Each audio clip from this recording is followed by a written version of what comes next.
Ini buat lo semua, kalau misalnya mau main produk digital, lo juga harus memahami bagaimana caranya lo ngebungkus sebuah produk. Jadi kalau misalnya lo bikin kelas bisnis, lo ngajarin gitu ya, tulisannya yang ngebosenin kayak begini. Cara menjalankan bisnis digital. Nggak ada yang mau beli, bos, dengan judul yang seperti itu. Cara yang paling benar lo ngebungkusnya. Orang tuh mau beli karena ada sesuatu yang menggelitik di pikiran mereka. Salah satunya judulnya seperti ini. Cara dapatnya 10 juta dalam waktu 7 hari. Nah, orang bakal kepikiran, gimana ya cara dapetinnya? Apakah dari edukasi ini bisa mendapatkan duit secepat itu? Orang pasti akan mikir dan itu akan menggelitik pikiran mereka karena ada sesuatu yang doesn't make sense-nya. Lo harus memahami yang namanya bisnis model. Bukan cuma lo sekedar mikirnya, ini gue mau jualan, ini produk ada nih produknya. Nggak seperti itu, bos. Kalau misalnya lo mau jualan, lo juga harus memahami audiensnya itu seperti apa. Makanya banyak yang ngatain juga. Misalnya gue suruh tutup dashboard Meta. Orang pada bilang, lu aja masih ngiklan, tutup dashboard dari mana? Enggak. Jadi yang harus lo perhatikan ini ialah strateginya. Strategi dalam beriklan. Bukan cuma lo fokusnya teknis, gimana cara setting audience, budgetnya berapa, ads-nya ada berapa dalam satu campaign. Nggak begitu gitu loh. Yang paling harus lo perhatikan ialah bagaimana caranya lo beriklan dengan funnel yang tepat, dengan strategi yang tepat, dengan judul yang tepat. Dalam lo membuat produk digital itu, lo juga harus memahami bagaimana cara membungkus produknya. Kalau lu merasa bisa bikin isi yang bagus, tentu isi yang bagus itu harus diwakili dengan cover yang bagus juga. Cover yang kelihatannya meyakinkan. Banyak nih dari lu semua yang kalau bikin produk digital semua bikinnya pakai ChatGPT, bikinnya pakai AI covernya. Ya jelas aja lu pada tuh susah ngasilin duitnya. Otaknya aja nggak dipakai, semua ngandelin AI. Lu yang harus bisa nunggangin AI-nya, baru lu bisa hasilin duit.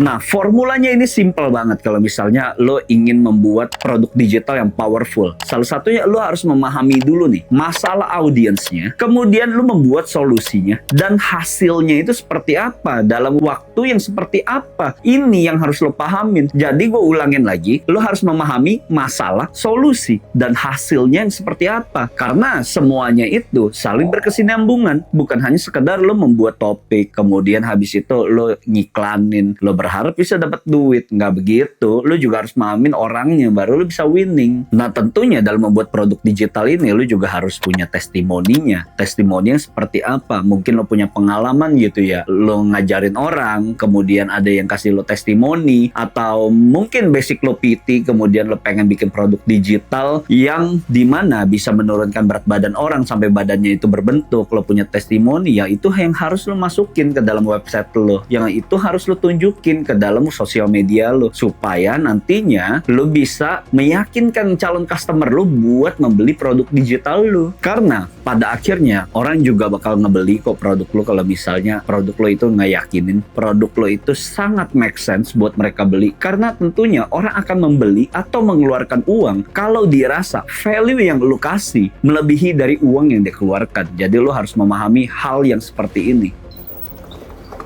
Jadi banyak hal di mana gue ngelihat banyak orang yang bisa bikin produk itu bagus, produk mereka keren, produk mereka mahal kelihatannya. Tapi hal yang harus lo perhatikan, lo juga harus memahami bagaimana cara lo mendistribusikan produk lo supaya lo bisa menghasilkan uang. Dan banyak hal kekeliruan di mana lo ngelihat banyak konten kreator gitu ya, mereka bisa viral, mereka keren banget lah, lo lihat like, share, komen juga gede-gedean, tapi mereka tuh nggak bisa jualan, uang mereka nggak ada, mereka ngarepnya dari endorse. Mau sampai kapan sih lo bisa mengharapkan duit itu dari endorse kalau misalnya lo salah satunya konten kreator yang menonton video ini? Mungkin sekarang lo masih ngerasa endorse itu gampang ngehasilin duitnya, uang cepet lah, lo cuma bikin konten tiba-tiba lo dapet duit. Lo bikin konten satu lo bisa dapetin 10-20 juta. Karena lo sekarang sudah lihat sendiri endorse itu ya para konten kreator yang dulunya hidupnya dari konten, mereka dapetin duit dari endorse juga, ujung-ujungnya kemana mereka sekarang? Duitnya juga kagak ada gitu. Bahkan lo bisa ngelihat Instagram gue cuma 33.000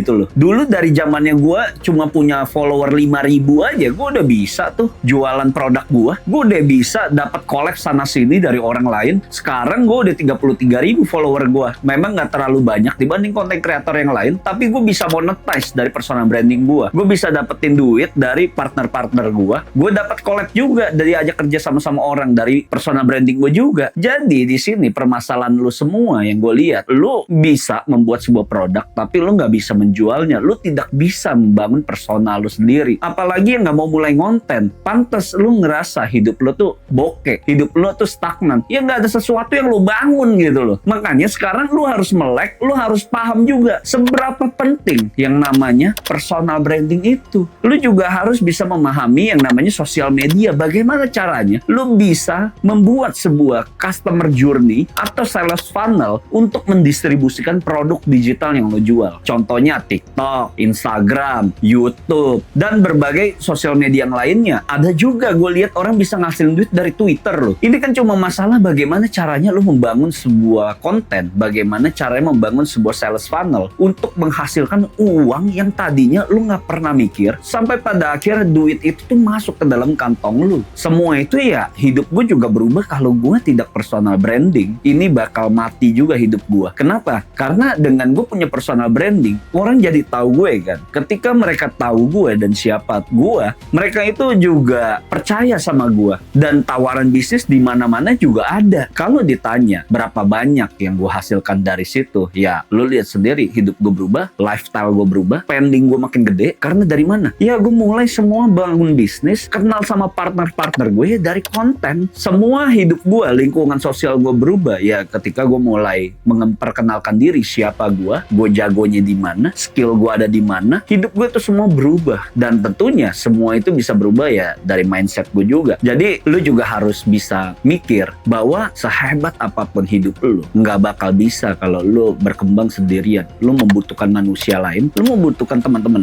lu membutuhkan mentor juga, yang dimana mereka punya cara pikir yang berbeda dari kebanyakan orang. Semua yang gue sajikan, kalau lu bisa mendapatkan semua benang merahnya, lu nggak perlu gitu untuk capek-capek cari gimana hasil duit dari produk digital. Lu coba aja nonton konten gue semuanya dari pertama sampai akhir. Fundamental lu, cara pikir lu, bahkan cara untuk menghasilkan duit dari produk digital juga berubah, sudah dipastikan. Karena mindset ini yang gue punya, gue bagi nih semua secara gratis ke lu. Gue luangin waktu gila-gilaan ke lu, udah gue bela-belain nih, gila-gilaan. Gue shoot nih kali ini malam gitu, gue sempet-sempetin dari jam kerja gue buat lu semua. Jadi di sini lu juga harus bisa mikir gitu ya, gimana caranya lu bisa merubah hidup lu. Jadi bukan cuma sekedar lu pikir gue di sini pengen monetize iklan, enggak bos. Sampai sekarang rekaman gue ini gue udah habisin berapa duit. Ini kamera dari gue shoot ini udah mau 100 juta nih gue pakai kamera ini nih. Nggak ada duitnya gue dari AdSense ini juga. Gue juga sekarang subscribernya juga belum bisa nge-AdSense gitu. Tapi apa yang bikin gue mau konsisten? Ya gue karena mikirin lo semua nih, Indonesia sedang tidak baik-baik saja. Kalau tidak muncul konten-kontennya seperti ini, ya tentu hidup lo nggak bakal berubah. Dari mana lagi lo bisa dapetin konten gratis? Dari mana lagi lo bisa mendapatkan akses cara pikir gue seperti ini? Kalau nggak dari YouTube gitu. Ujung-ujungnya kalau gue ngepost di Reels, gue ngepost di TikTok juga nggak rame gitu loh. Karena orang Indonesia maunya apa? Maunya konten entertaining, maunya konten uang cepat. Mana ada anjing uang cepat, lo semua tuh ditipu gitu sama orang-orang kayak begitu. Makanya hidup lu tuh kebanyakan halu bangsat. Karena kebanyakan halu, hidup lu tuh nggak berkembang sampai sekarang. Yang lu lihat tuh maunya, gue mau dapetin mobil, tiba-tiba lu ikutan giveaway dapetin iPhone. Data lu semua yang diambil anjing sama orangnya. iPhone-nya mana sampai sekarang nggak dapet juga kan lu. Lu makanya pasti kan suka dapetin WhatsApp dari orang nawarin KTA lah, nawarin pinjol lah, nawarin ini itu. WhatsApp gak jelas karena data lu tuh udah dijual. Lu juga harus mengetahui seberapa mahal data diri lu. Apalagi orang goblok tuh ngeklik link tiba-tiba duitnya kena hack di rekening. Orang tolol anjing. Makanya di sini gue nggak pengen kalian tolol. Ini yang bikin gue mau konsisten dan supaya otak lu tuh pinter. Bapak malu aja nggak kasih informasi kayak begini. Padahal mereka yang paling sayang sama lu. Kenapa mereka nggak kasih tahu? Karena mereka juga nggak tahu. Karena orang kaya itu tuh paham apa yang mereka tahu. Lu juga harus sering bertanya, kenapa mereka bisa kaya sedangkan lu nggak? Karena mereka tahu apa yang lu nggak tahu. Karena mereka lakukan apa yang lu nggak lakukan. Karena di saat lu tidur mereka masih kerja tuh. Gua aja kerja sampai subuh gitu. Makanya lu nggak usah heran kalau gua udah berbisnis sampai di sini bisa sejauh ini ya karena gua ngelakuin apa yang gua lakuin. Lu nggak ngelakuin yang gua lakuin, sesimpel itu. Ketika lu sudah mengetahui distribusi konten itu sepenting itu, lu juga harus memahami yang namanya cara beriklan di Meta Ads. Kalau lu misalnya sedang jualan online, atau lu punya brand, atau lu konten kreator, semua algoritma akan mempersempit sebuah jangkauannya. Semakin tahun, reach itu akan semakin susah untuk lu jangkau. Ujung-ujungnya apa? Lu harus belajar bagaimana caranya lu beriklan. Mau lu belajar di Meta kayak, atau lu belajar di Google Ads, atau lu mau belajar di TikTok Ads, itu semua terserah lu. Yang paling penting lu harus bisa mempelajari digital marketing itu sendiri. Karena kalau reach itu akan semakin pelit, lu harus mulai untuk membayar sebuah jangkauan itu kepada platform. Salah satunya ya Meta Ads, Google Ads, TikTok Ads. Karena platform itu juga butuh duit. Jadi bukan hanya sekedar lu ngandelin organik buat bisa dapetin duit. Karena platform sosial media itu akan mengutamakan konten-konten entertainment, konten-konten lucu, konten-konten basisnya politik, konten-konten yang mengutarakan kebencian. Itu yang dikasih jangkauannya gede banget. Lu jangan telan mentah-mentah semua apapun yang ada di sosial media. Karena semua yang ada di sosial media itu kan propaganda. Karena propaganda ini ngontrol otak lu sampai akhirnya lu nggak bisa berpikir dengan jernih. Lu malahan harusnya nge-reverse tiap ada propaganda itu. Arahnya akan kemana nih? Apa yang bisa gue hasilkan dari masalah seperti ini? Apa yang gue bisa hasilkan duitnya ya dari orang-orang marah seperti ini? Itu yang harus lo pikir. Makanya untuk menghasilkan uang, lu jangan kemakan gitu sama propaganda kayak kemarin demo, kayak kemarin ada COVID. Jangan kemakan. Semua ada uangnya di situ. Karena orang akan semakin kaya ketika mereka bisa melihat peluang, dan lu jangan hanya kemakan sama berita-berita, lu jangan hanya kemakan sama ngomongan influencer bisa jadi di buzzer, dan lu harusnya bisa memahami bagaimana caranya dari setiap permasalahan itu lu bisa menghasilkan uang dari masalah tersebut.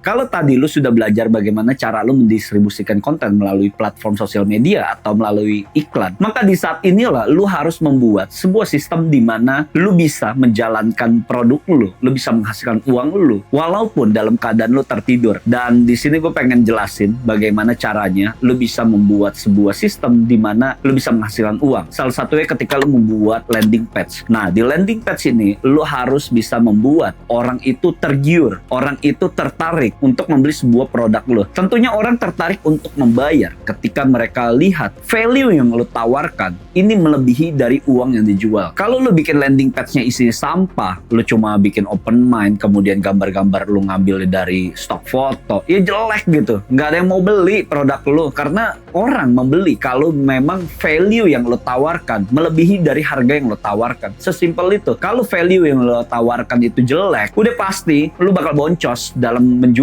Mau produk apapun, sebagus apapun produk lu, kalau dalam menjualnya itu aja acak adut, sudah dipastikan gak bakal laku produk lu. Mau dapetin 100 juta mimpi, bos. Nah, di sini gue pengen jelasin bagaimana caranya lu membuat sebuah struktur landing page yang menarik. Ketika lu memahami bagaimana orang itu berpikir, baru lu bisa berjualan. Salah satunya ketika lu mempermudah hidup orang, lu mempersingkat hidup orang yang tadinya mereka harus menelaah informasi-informasi satu persatu dari YouTube, lu bisa jelasin itu dalam waktu yang singkat. Lu bisa mengumpulkan informasi itu dalam satu produk yang lu jual. Contohnya, 7 hari mendapatkan 10 juta pertama lu dalam waktu 1 minggu. Nah, ini kan sangat gampang gitu. Lu bikin headline-nya seperti itu, baru nanti di bawahnya lu kasih lihat bagaimana cara mendapatkannya, strukturnya seperti apa, testimoninya seperti apa. Jadi bukan hanya sekedar lu nulis, karena orang Indonesia juga malas baca. Lu harus bisa membuat sebuah landing page itu yang ngeyakinin juga. Karena ketika lu sudah bisa membuat landing page yang meyakinkan, orang itu tertarik untuk membeli, ya mereka bakal bayar. Lu nggak perlu konten juga. Kalau konten organik lu itu gacor sekali, bisa reach sampai banyak, ya lu bisa jualan juga kan di konten lu. Karena ada sesuatu, ada value yang mereka lihat dari dimulai lu dari produk lu juga. Dan ketika lu sudah membuat sebuah sistem ini secara otomatis dari landing page itu, ya lu juga udah harus mendelegasikan kepada orang yang bisa mengurus penjualan lu. Jangan lu melulu, karena untuk mendapatkan 100 juta ini berbeda ketika lu mendapatkan 10 juta pertama lu. Karena untuk mendapatkan 100 juta, lu juga memerlukan orang lain yang membutuhkan pekerjaan yang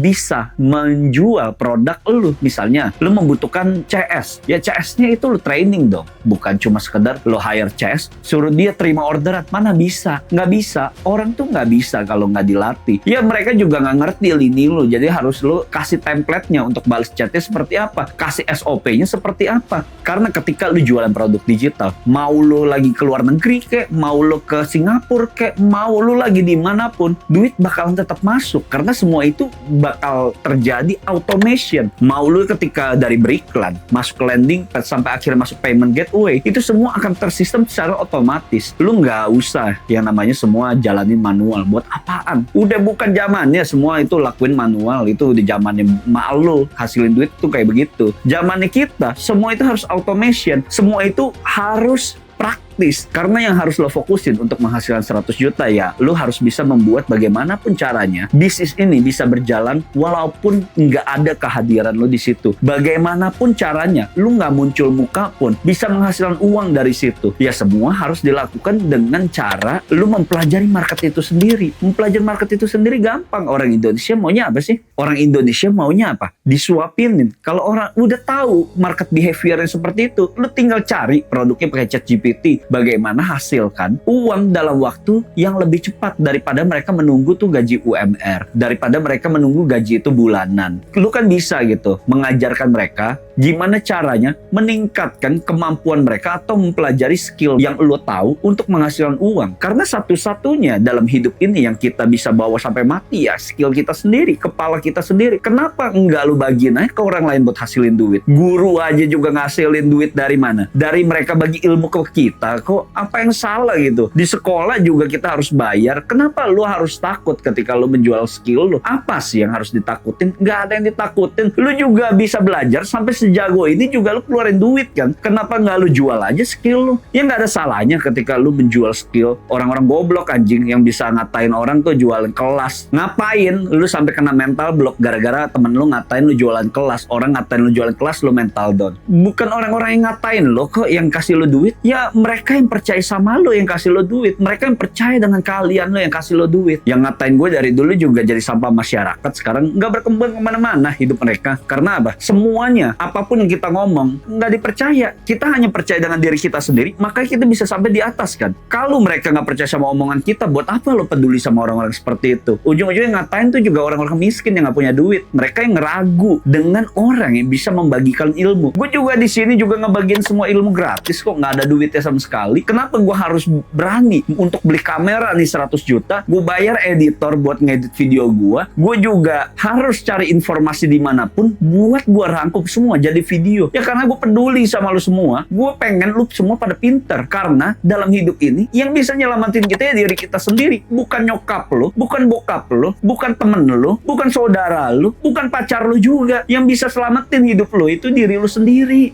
Gue cuma pengen satu hal ketika gue konsisten bikin YouTube seperti ini. Apa yang terjadi sama hidup gue 1 tahun?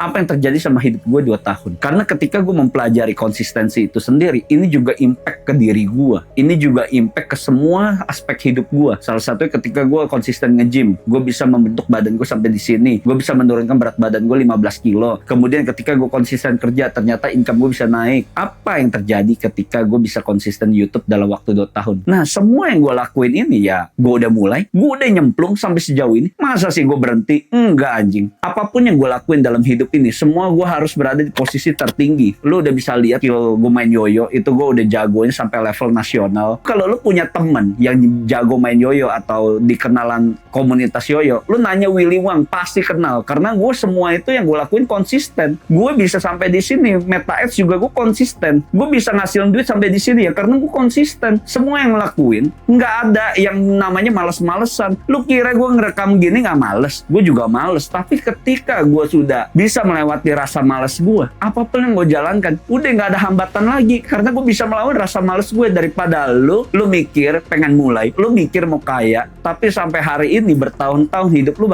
masih jadi sampah kan? Karena nggak apa? Lu meragukan diri lu meragukan apapun yang ada di pikiran lu. Padahal itu suara hati lu yang bisa jadi bikin diri lu tuh berubah. Karena gue bisa sampai di sini, nyokap gue juga sempat ngomong, mimpi nggak usah ketinggian, yang penting lo bisa makan udah cukup, hidup sehat sudah cukup. Buat apa ya gue pikir seperti itu? Gue sering bertanya, apa artinya gue hidup kalau gue hidupnya cuma menjadi orang biasa? Gue nggak mau hidup menjadi orang biasa. Gue maunya tuh apapun yang gue lakuin harus mentok semuanya, harus jago semuanya. Dan itulah mental yang gue bentuk dari kecil. Gue pengen apapun di dunia ini, gue pengen beli itu semua gampang. Apapun di dunia ini gue pengen beli itu semua merem. Kenapa gue mau mikir seperti itu? Ya hidup gue cuma sekali, gue pengen ngerasain apapun dalam hidup ini, semuanya itu serba gampang. Karena uang itu memberikan lo kebebasan. Jadi jangan sampai lo dengerin kata-kata orang hidup itu harus realistis, gaji UMR realistis. Mimpi lo yang harusnya bisa tinggi, jadi malah di sini nih, gara-gara lo dihibur dengan kata-kata seperti itu, lo ngerasa hidup lo tuh sama dengan orang lain. Hidup susah tuh nggak apa-apa. Buat apaan anjing kalau hidup lo tuh susah? Karena apapun yang pengen lo achieve, lo harus menganggap tuh barang itu biasa dulu. Baru nanti suatu hari lu juga punya. Karena nanti suatu hari lu juga punya dari barang yang tadinya lu anggap itu mewah, lama-lama lu ngerasa itu biasa, nanti juga punya. Walaupun lu belum punya, lu harus menganggap semua apapun di dunia ini, semua itu harus terbiasa. Baru tuh ketika lu lihat 100 juta biasa, nanti semesta juga kasih ke lu. Karena ketika lu ngerasa segala sesuatu itu mewah, mau sampai kapanpun, lu juga nggak bakal dapet. Ketika lu menganggap itu biasa, artinya apa? Dari yang lu anggap itu besar, lama-lama itu kecil dalam satu genggaman doang nih. Karena itu biasa. Ketika lu menganggap itu gampang, segala sesuatu juga dapat, termasuk 100 juta lu, termasuk gaya hidup lu, termasuk mobil lu. Ini semua masalah waktu aja.